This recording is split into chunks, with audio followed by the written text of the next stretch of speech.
commence tout de suite avec une immense championne, quadruple médaillée olympique, championne du monde de judo. Je vous demande d'accueillir Romane Dicot.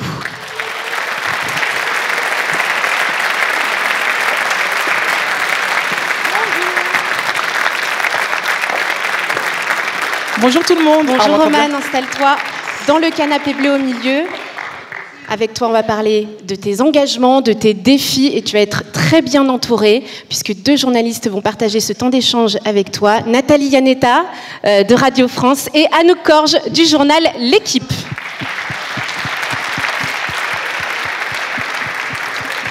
Merci Cécile. Je vous laisse discuter et je reviens vous voir après. Il marche, trop bien. Parce que je vous rappelle qu'après, il y a un temps d'échange avec notre public. Absolument. Vous pouvez poser toutes les questions que nous n'aurons pas posées à Romane. Romane, on est très heureux, vraiment, de t'avoir parmi nous. En réalité, on s'est dit une journée où il faut des figures inspirantes. Tu es le premier nom qui est arrivé sur notre liste. On t'a pisté un petit moment, mais tu as fini par nous dire oui. Cécile le disait, tes engagements, ton inspiration aussi, et puis cette manière de communiquer si particulière qui est la tienne. On parlait d'un nouveau souffle. La première question, évidemment, comment on reprend son souffle quand on a vécu une immense déception comme la tienne à Paris 2024 ? Comment on reprend son souffle? Déjà, on prend le temps de respirer, j'ai envie de dire. C'est vrai qu'après ces Jeux de Paris, j'ai vécu des mois très compliqués. Mais en fait, les émotions liées à ces Jeux, elles ont été complexes, elles ont été différentes, et il fallait tout gérer en même temps. Donc forcément, gérer la déception de la médaille de bronze, en même temps la joie de l'or par équipe, la joie de l'événement aussi qui était les Jeux de Paris. Donc il y avait beaucoup de choses à gérer.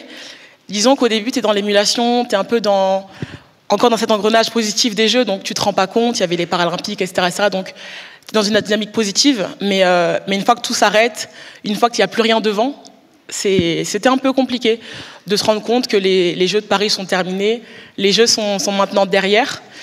Et oui, là tu te rends compte je me rends compte que j'ai pas gagné les Jeux, je vais plus jamais revivre ça, parce que en tant qu'athlète française, forcément vivre les Jeux à domicile, c'était une chance, c'était une opportunité incroyable que peu d'athlètes ont la chance de vivre. Et moi, j'ai fait partie de ça, mais j'ai pas eu mon objectif, qui était de gagner l'or en individuel, donc c'était compliqué. Mais je me suis donné le droit, en fait, d'être triste, je me suis donné le droit d'être déçue et de couper vraiment tout. Donc j'ai pas fait de judo pendant un long moment, pendant plusieurs mois. Et j'ai repris qu'en février le judo, parce qu'il fallait vraiment que je mette un vrai point final à cette aventure qui était les Jeux de Paris. Et avant, c'était un peu trop tôt pour moi. Les Jeux étaient trop frais pendant longtemps, pendant plusieurs mois.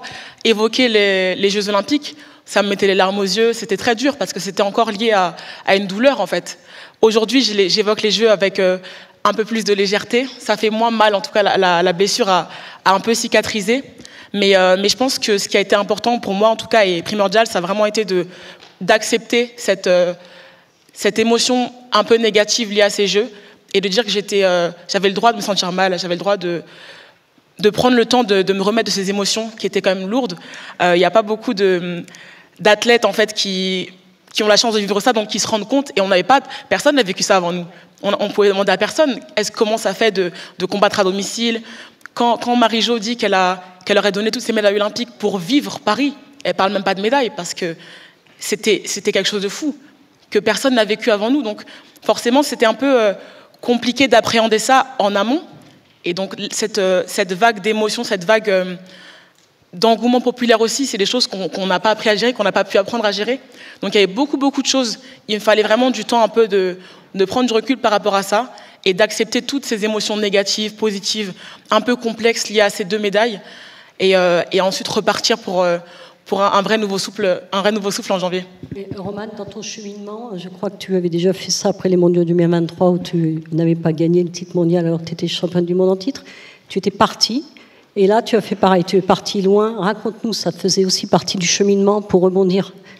Oui, après les Jeux de Paris, je suis partie en Asie. Enfin, j'ai fait l'Asie et la Nouvelle-Zélande, avec d'ailleurs ma partenaire d'entraînement, qui est une de mes très bonnes amies, qui a pris sa retraite après les Jeux de Paris. Et c'est vrai que c'était souvent quand je vais mal quand en tout cas sportivement, quand je ressens ce besoin de prendre du recul, j'ai envie de partir. Donc après les mondes, j'étais partie à Budapest et là je voulais partir très loin, mais je pense que parce que c'est physiquement, j'ai envie de sentir la distance qui se met, j'ai envie de créer ce vrai recul physique aussi. Et quoi de plus loin que la Nouvelle-Zélande, j'ai envie de dire. Donc je suis partie loin, loin de Paris, loin de la France, on est en décalage horaire, donc on n'est même plus connecté vraiment à ce qui se passe en France. Donc ça m'a permis pendant 3 semaines de ne pas être dans les jeux. Et en plus, j'étais avec ma partenaire qui a vécu l'aventure avec moi, qui a vraiment suivi toutes ces parties, tous ces chapitres de cette histoire olympique à mes côtés. Et j'ai un souvenir où sur la route en Nouvelle-Zélande, je sais pas, je dois avoir 4 heures de route, je me mets à pleurer. Et en fait, les jeux reviennent. Et qui de mieux que ma partenaire aussi pour m'accompagner dans ces moments-là, parce que je sais qu'elle comprend ce que j'ai vécu, parce qu'elle l'a vécu aussi avec moi. Donc de mettre vraiment aussi cette distance physique, en plus de celle mentale que je me suis mise par rapport à ces jeux, ça m'a permis de respirer pour de vrai et vraiment de fermer ce livre de Paris. Et surtout, ce qui est assez incroyable avec toi, je crois que tu as mis ton téléphone en mode avion quand on sait que tu es toujours connecté. C'était vraiment un signe. Oui, quand je coupe pour de vrai. Et tu disais que tu avais mis une distance avec la France, mais aussi avec le judo. Est-ce qu'à un moment donné, il t'a manqué ? Pas tout de suite, j'ai pris le temps quand même d'être un peu loin des tapis.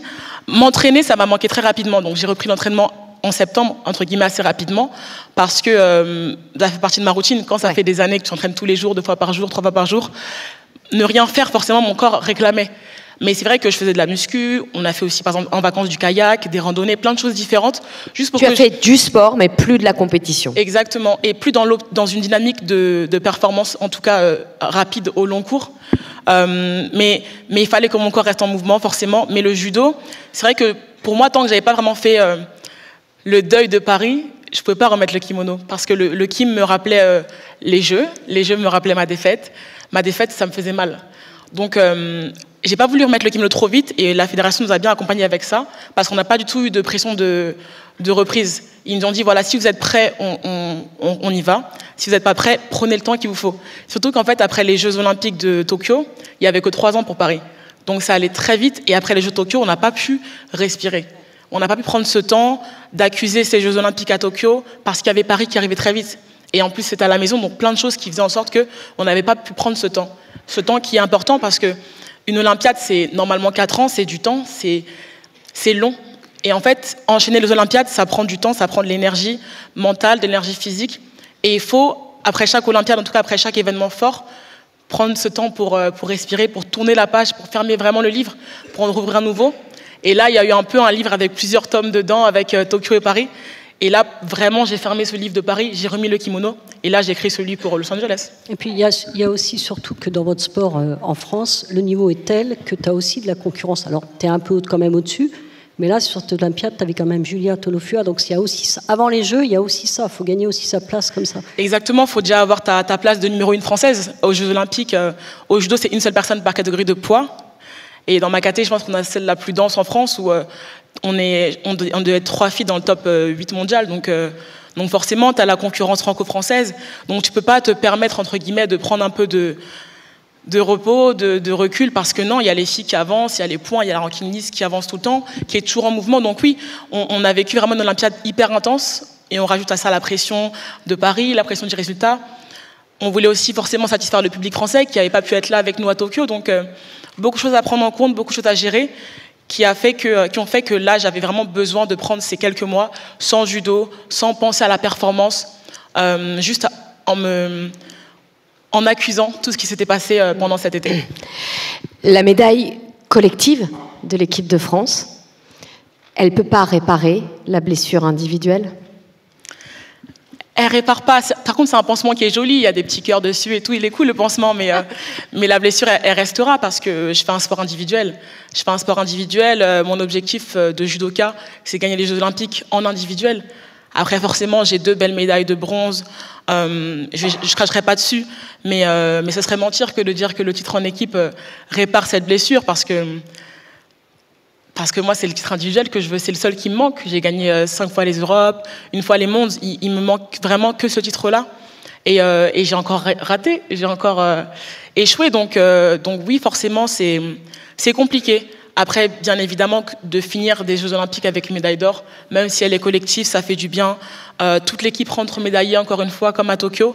Et c'était aussi une belle façon, je pense, de terminer ces Jeux pour le judo, avec cette belle médaille collective, montrer aussi aux Français que le judo n'est pas qu'un sport individuel. C'était important, je sais qu'on retient beaucoup cette épreuve par équipe, parce que c'est chacun qui se bat pour soi et pour le groupe. Et c'est beau à voir, et c'est 3 hommes, 3 femmes, mais il manque quand même ma breloque en or à moi toute seule. Ça passe pas. Bon, bah voilà, c'est tout. Tu n'y arriveras pas avant 2028. Non, ça passe pas. C'est comme ça. On va tourner cette page de Paris, mais il s'est passé quand même quelque chose à ce moment-là. Anouk, tu connais très bien, tu suis le judo pour l'équipe depuis très très longtemps. Nous, on a eu la chance de faire plusieurs moments ensemble d'émissions. Donc on sait à quel point tu es solaire. Mais le public français, le grand public, t'a découverte aussi à l'occasion de ces Jeux. Est-ce que cet amour-là est-ce que tu l'as ressenti, ou est-ce que même ça, tout était un peu effacé par cette immense déception? Je l'ai senti, mais déjà dans les gradins, honnêtement, c'était fou. On a l'habitude pourtant de faire un Bercy tous les ans, donc on a l'habitude de... Il y a une ambiance du tonnerre, hein, exactement, pour le Grand Slam. Mais là, c'était une salle plus intimiste, plus petite, donc je sais pas, il y avait un truc où il y avait les sièges, ils étaient un peu en alu, donc quand on tapait dessus, on ressentait les vibrations. Il y avait une énergie très spéciale qui s'est dégagée de cette salle pour les Jeux. Donc déjà, tu sens que le public est différent. C'est pas le public de notre Grand Slam à Bercy, c'était un public différent. C'était un public, je sais pas, il avait plus de saveur, celui-là. Et donc tu sens l'énergie, et même après la compétition. Et c'est aussi pour ça que, pour moi, c'était au début très compliqué d'accuser toutes les émotions que j'avais, parce que les miennes, elles étaient sur le coup, elles étaient hyper négatives. Elles étaient vraiment tournées vers la déception, vers la désillusion, vraiment beaucoup de choses dures. Mais en même temps, je recevais tellement d'amour du public, rien que le jour J, le lendemain, et même ensuite, quand on est parti forcément voir nos collègues d'autres sports, voir d'autres sports, on croise des gens qui nous remercient, qui nous donnent tellement d'amour, de messages, et là, je me disais, waouh, c'est dur, parce que moi, c'est pas ça que je ressens pour moi à l'heure actuelle. Je ressens juste des émotions négatives, j'ai l'impression d'avoir déçu tout le monde, mais c'est pas ça qu'on me renvoie comme image, donc j'ai senti... Tu t'étais déçu toi-même, mais tu n'avais pas déçu le public français. Ouais, mais du coup, c'était hyper compliqué à assumer, j'ai envie de dire. Des fois, je me demandais aussi, est-ce que mes émotions, elles sont légitimes? Parce que on peut aussi dire que je suis rentrée médaillée, tu vois, et il y en a qui sont rentrés pas médaillés, donc j'avais aussi mal pour mes potes qui sont rentrés sans médaille. Donc, tu peux toujours te dire, est-ce que j'ai le droit de me sentir mal alors qu'on me donne autant d'amour? Est-ce que j'ai le droit d'être mal alors qu'au moins, entre guillemets, j'ai une médaille? J'en ai même une en or, donc c'est vrai que c'était compliqué, mais cet amour que j'ai reçu m'a vraiment nourri et m'a fait du bien, parce qu'on a besoin de ce genre de moments aussi, je pense, pour se rendre compte que ce qu'on a fait, c'est quand même pas si mal, entre guillemets, et que je reste quand même médaillée aux Jeux de Paris, même si c'est pas les couleurs que je voulais, mais j'ai pu recevoir cet amour qu'on a reçu. Et vraiment, merci à ce public, parce que je pense qu'on a tous... Il est là. Ouais, merci. Il est là, il était là devant sa télé, il était là au Grand Palais éphémère. Est-ce qu'il y en a ici parmi vous qui êtes abonnés au compte Insta de Madame Dicot? Voilà. Alors ça, à nous, quand même, on va en parler, parce que nous, on fait du journalisme à l'ancienne. Elle nous a switché complètement, parce qu'elle dialogue directement avec sa communauté, comme on dit, et à vous, directement. Elle s'adresse à vous. Pourquoi est-ce que tu as choisi ce mode de communication, Romane? Déjà parce que j'aime trop ça. Honnêtement, objectivement, je suis la génération des réseaux. Les parents, excusez-moi, mais moi, c'est toujours sur mon téléphone. En fait, j'adore de pouvoir parler directement aux personnes avec qui je veux, voir directement l'information quand tu veux la trouver. Avant, forcément, on allait dans les journaux, il fallait écouter la radio. Aujourd'hui, à n'importe quel moment, à n'importe quelle heure, tu veux l'information, tu peux la trouver, tu veux voir ce que quelqu'un fait, tu peux le chercher. Et moi, c'est un peu aussi comme ça... Typiquement, je partageais juste ma vie sur les réseaux sociaux et mon quotidien de sportive, en fait. Au début, de toute façon, c'est juste ton entourage proche, tu partages, on te suit, oui ou non, mais je partageais mon quotidien, etc. etc.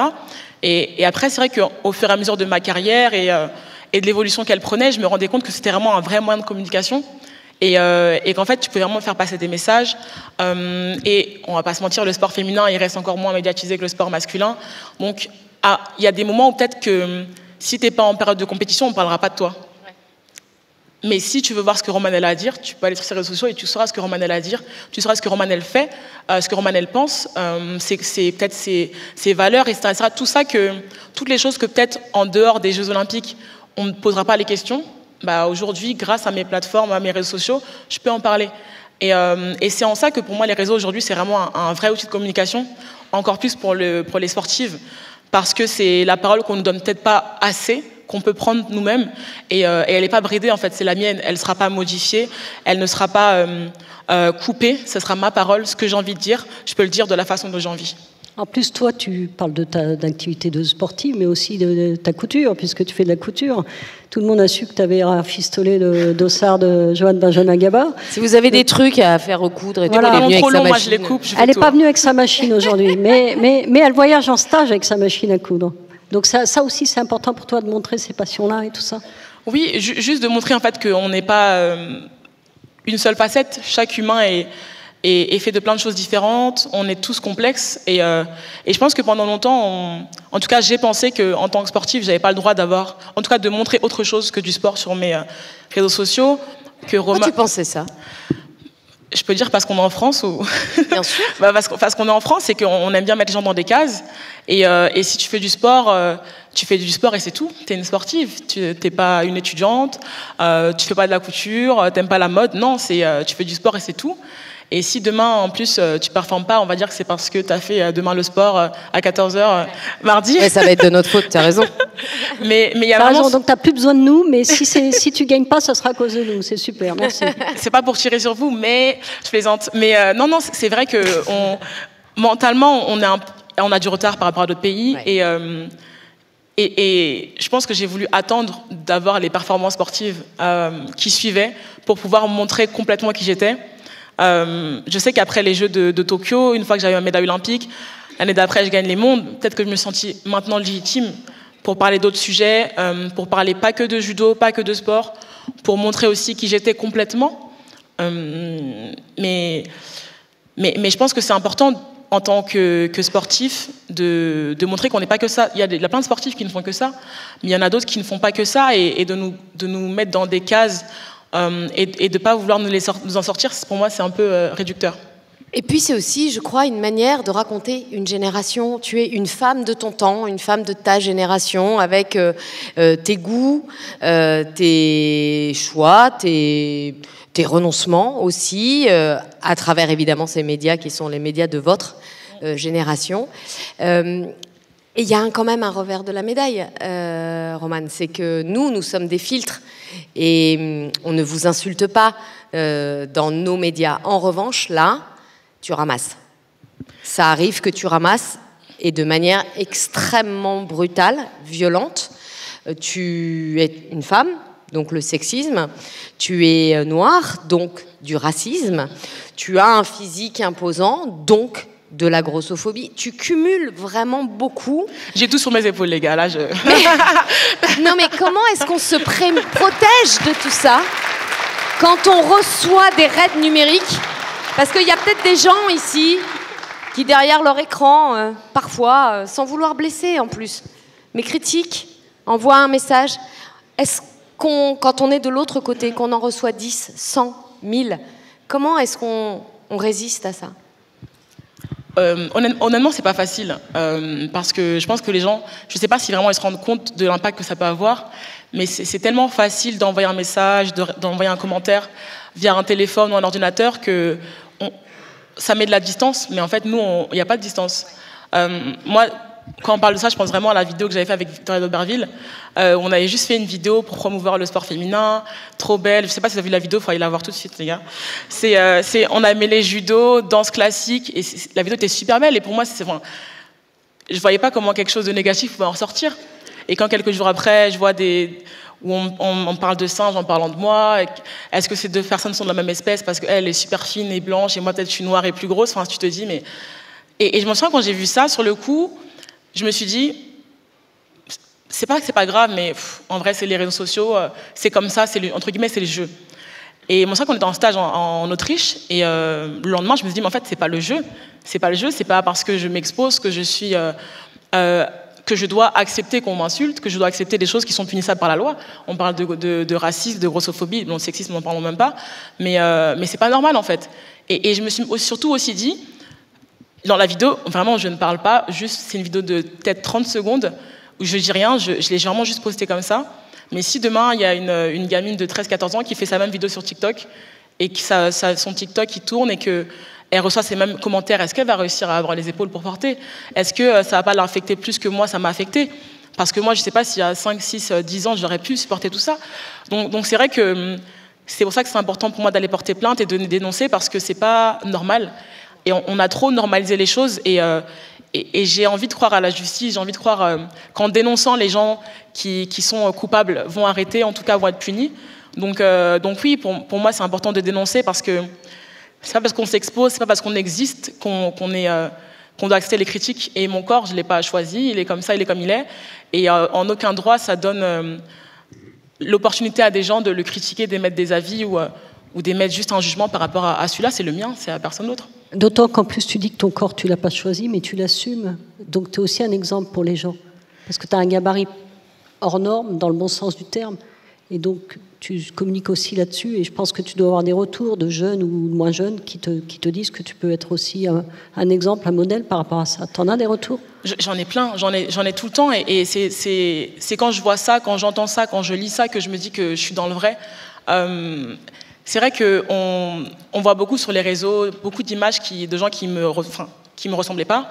Depuis, moi jeune, j'ai jamais vu une fille qui avait mon corps ou qui me ressemblait quelque part en fait. Et c'est pas facile de grandir en voyant que des gens qui te ressemblent pas, en voyant que des gens à qui tu peux pas t'identifier. Et en grandissant, je pense que l'identification c'est vraiment important pour avoir des repères, pour savoir que on peut rêver parce que quelqu'un l'a déjà fait avant soi, on peut exister parce que quelqu'un existe comme ça aussi.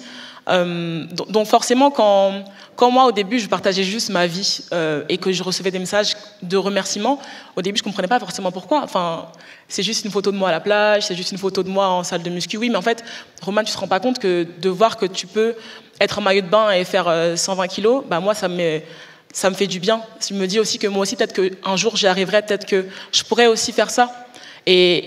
Et quand tu reçois ce genre de message, tu te dis, ok, peut-être que si je vais plus dans ce côté-là, je montre un peu plus ma vie en dehors de tatami, un peu plus ma réalité. En fait, c'est même pas revendiquer, c'est juste exister. En fait, Roman, en existant, tu aides des personnes. Et moi, je me souviens d'un jour où il y a une mère qui vient me voir et elle se met à pleurer et elle me dit, t'as sauvé ma fille. Et c'est fou. Et quand une mère te dit ça, tu te dis, waouh, en fait, ce que je fais, ça a du sens. J'ai vraiment un rôle à jouer dans ça, et moi j'essaie juste entre guillemets de montrer des images que j'aurais voulu voir quand j'étais jeune, des images de corps différents, de gens différents, peut-être avec des muscles un peu trop gros pour certains, peut-être avec des brelets un peu trop présents pour d'autres, mais fatalement je suis là, j'existe. Et en plus mon corps c'est mon outil de travail, donc il y a ce truc aussi où même si je voulais, je peux pas perdre de poids, même si je voulais, je peux pas être moins musclé, sinon je pourrais pas gagner les jeux LA. Donc il y a un truc à faire. On va en parler d'elle, t'inquiète. Voilà. Donc mon corps, je dois l'aimer pour qu'il performe, je dois en prendre soin pour qu'il performe. Et il est modelé aussi grâce ou à cause de ma performance et grâce ou à cause de mon métier. Donc il est là, en tout cas pour l'instant je me sens bien, j'essaye de le respecter et de donner le message qu'on peut avoir un corps différent, un peu un corps atypique, un corps qui sort un peu des normes et être légitime partout et pas se mettre de limites par rapport à ça. Et quand on est une femme, parce qu'on n'entend pas Teddy Riner.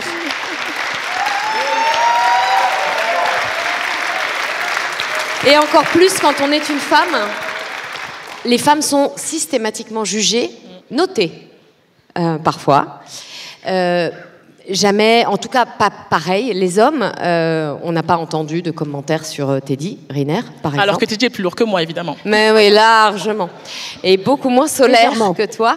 Et on l'a vu à l'inverse pendant le Tour de France. Je ne sais pas si tu as lu les remarques sur le Tour de France féminin et la maigreur des coureuses. On a moins lu sur la maigreur des coureurs. Ce féminisme-là aussi est un de tes combats. Disons que dans le sport, on a un peu tout, encore une fois. Les femmes dans la société sont un peu plus jugées, critiquées, beaucoup plus même, et dans le sport aussi encore plus. Et j'ai envie de dire encore plus dans les sports qui sont non féminins, dans le sens où, par exemple, on dira jamais à un homme qu'il est pas assez musclé, par exemple, mais on dira à une femme qu'elle est trop musclée. Mais pourquoi je suis trop musclée? Parce que c'est pas mes fesses qui sont musclées, c'est mes épaules en fait. C'est juste ça. Si je fais plus de squats, on va plus jamais rien dire. Mais il y a ce truc où vraiment notre corps est déjà jugé tout le temps, et dans le sport encore plus. Dans les sports où peut-être nos muscles sont différents des muscles esthétiques chez les femmes encore plus. Donc oui, il y a la sportive, on a beaucoup de critiques non liées à la performance. Et c'est surtout ça qui fait mal, c'est qu'en fait, un homme sera toujours jugé pour sa performance, ou sa contre-performance d'ailleurs, mais une femme, ça sera pour son physique, pour son poids, et limite, moins sa perf. Alors que quand il y a une coureuse qui se met sur son vélo, elle veut juste performer. Elle cherche pas à ce qu'on critique son corps ou quelque chose d'autre. Elle veut performer. C'est son outil de performance, en plus son corps aussi. Donc c'est quand même dur parce qu'en tant que sportive, on s'en prend beaucoup plein la tête. J'espère que ça va changer. J'espère que c'est en train de changer, mais c'est la société en fait. On est juste un reflet accentué de la société. On parle de Los Angeles, la prépa. On est en fin 2025. À quel moment on se met réellement en ordre de préparation pour les prochains Jeux Olympiques? Au judo, la course olympique, elle est sur 2 ans. Donc elle va commencer en juin 2026. Donc disons que c'est vraiment à partir de là que la course va vraiment commencer au sens concret du terme. Les points de chaque compétition compteront pour les Jeux Olympiques.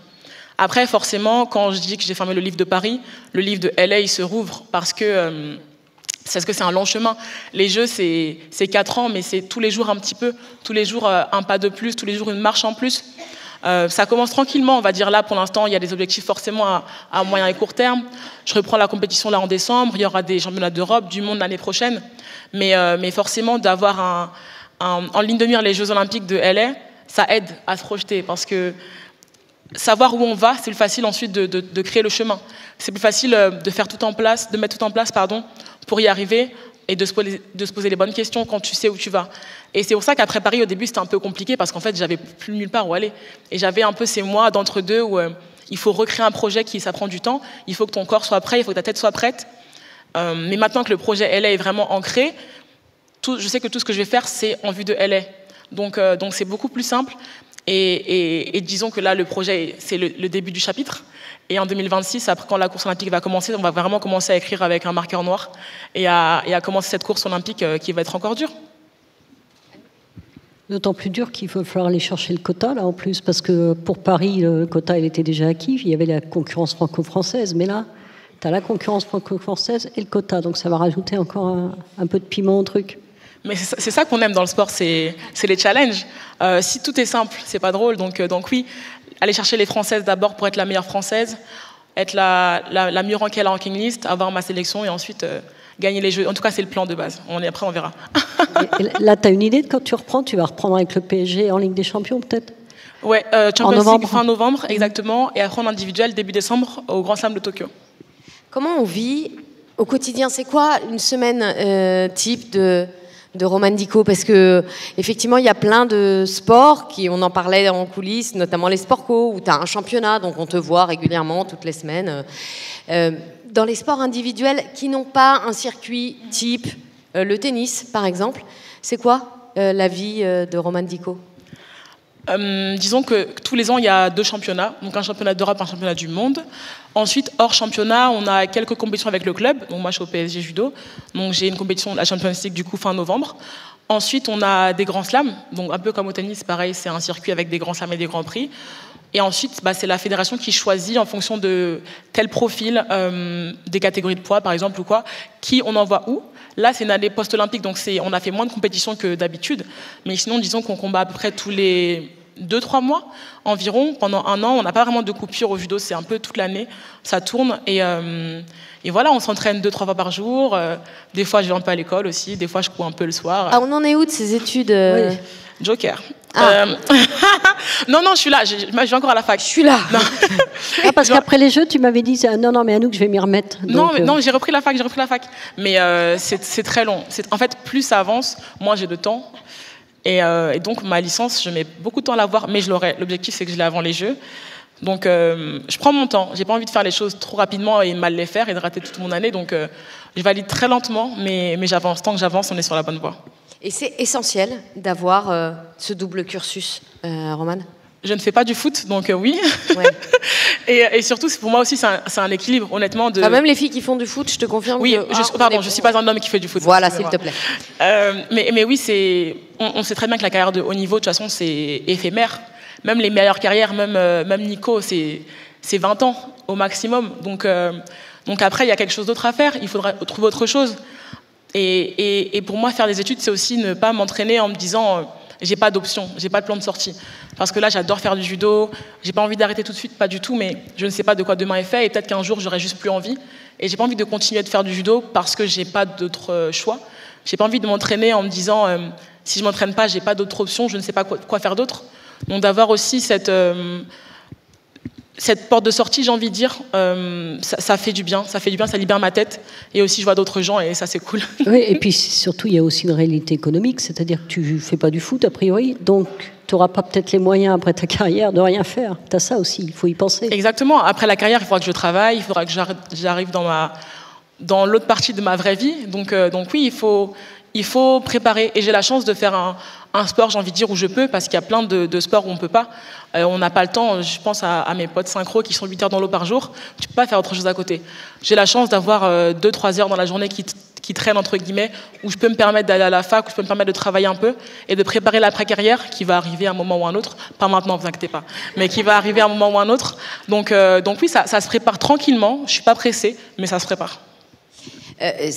Il y a des jeunes là dans la salle. Bon, quand on a mis à part le sport professionnel très rémunérateur et qui commence très tôt, ce qui concerne somme toute très peu de gens, le conseil que tu as à leur donner aussi, c'est ça, ne perdez pas de vue à la fois vos ambitions sportives et vos ambitions professionnelles à côté. Oui, parce que je pense que les deux ne sont pas incompatibles en fait, surtout, et c'est un vrai équilibre. Déjà, on voit d'autres gens. Je ne vois pas que les gens du sport. Ça fait du bien, ça me libère. Je change un peu d'air. Des fois, on fait un entraînement un peu moins bien, une compétition moins bien, on rumine beaucoup. Bah là, on change d'air. On voit l'autre chose. On est concentré sur autre chose. Ça fait du bien. Et bien sûr que, surtout, la vie ne s'arrête pas après le sport. On va partir sur une autre partie de sa vie. Et il faut la préparer. Tranquillement, il faut y penser parce que ça arrivera dans tous les cas. Et oui, de faire autre chose. Pour moi, vraiment, je pense que ça fait du bien, même au quotidien, ça fait vraiment du bien, à la tête surtout. Et quand on performe, en tout cas quand on veut performer et que ça demande beaucoup d'énergie, beaucoup d'investissement mental, physique au quotidien, d'avoir un petit peu une bulle d'air aussi, et avec autre chose, ça fait du bien. Tu t'es fixé, tu disais, bon, en 2028, je serai encore là, mais tu t'es fixé une fin un jour, en 2032, tu seras encore là ou... Pourquoi pas, peut-être. J'aurais que 32 ans, je pourrais. Après, je sais que tant que ma tête veut, je pense que je continuerai. Là, je sais que ma tête veut aller jusqu'à Los Angeles, donc on va aller à Los Angeles, en tout cas j'espère. Après LA, on accusera le coup et on verra si on continue, mais tant que la tête elle veut, je continue. Et là, je crois qu'on peut vous applaudir parce que c'était aussi sincère que nécessaire. Ça va être le moment d'échanger avec vous dans la salle. J'imagine qu'il y a énormément de questions pour Romane. Et je vois plein de mains se lever, il va falloir arbitrer. Oui, bonjour Jean-Claude Petit. Pardon, mais j'aime pas me mettre en avant, c'est pour ça. Quand vous parliez de la difficulté rencontrée, parce que vous êtes une femme, parce que je pense que c'est la difficulté d'accepter la différence. Et je l'ai connu quelque part parce que moi je suis dyspraxique, TDAH, je sais pas lire, je sais pas écrire, tout ce qui va avec, et je suis hyper émotif. Et un mec hyper émotif dans le rugby, ça le fait pas. Et il y a une chose qui est hyper importante, parce que je pense que c'est l'inclusion dans le sport. Et je pense que le judo que vous faites vous a inclus. Et que quand vous dites vous vous identifiez pas dans la société, je pense que dans le judo, vous vous identifiez aussi à certaines personnes. Et c'est là où c'est hyper intéressant. Moi, je vois le rugby m'a inclus dans sa communauté. Et maintenant, j'en ai fait mon métier. le sport a ce lien social qui permet de nous emmener dans quelque chose où on pourrait peut-être pas grandir dans la société si on n'avait pas ça. Voilà, c'est tout petite remarque que je voulais faire. Et pour un hyper émotif, bravo, vous êtes super. Merci.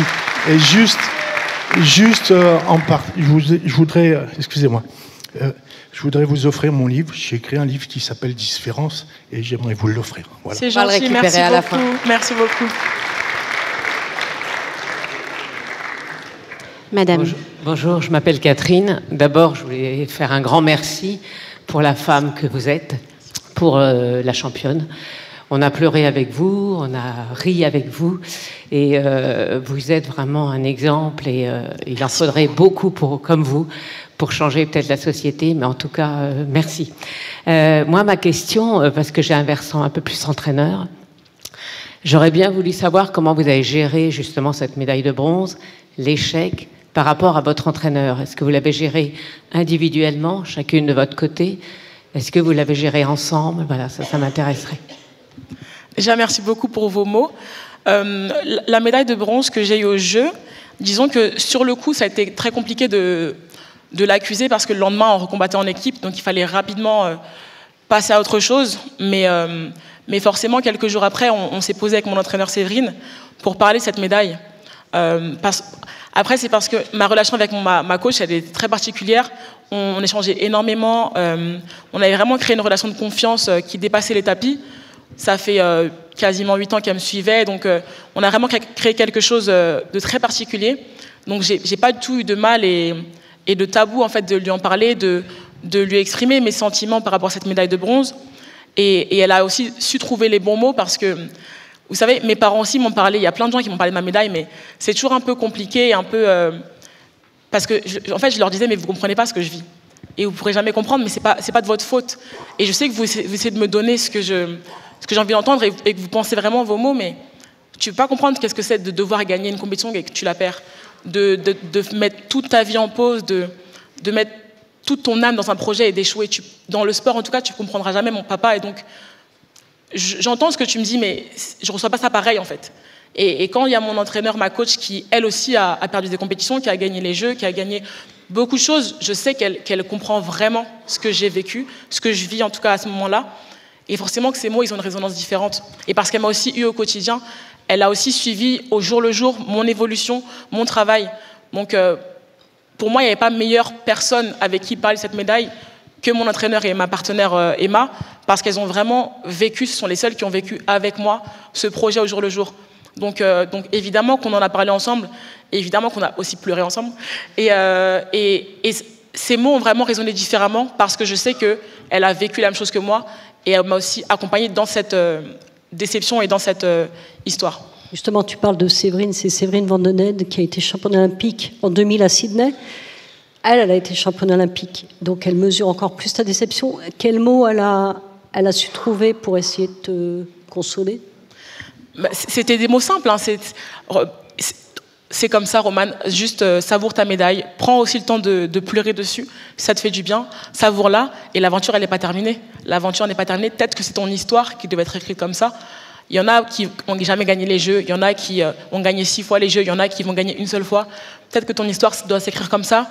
Mais essaie de ne pas avoir trop d'animosité envers cette médaille parce que tu restes médaillée aux Jeux Olympiques de Paris.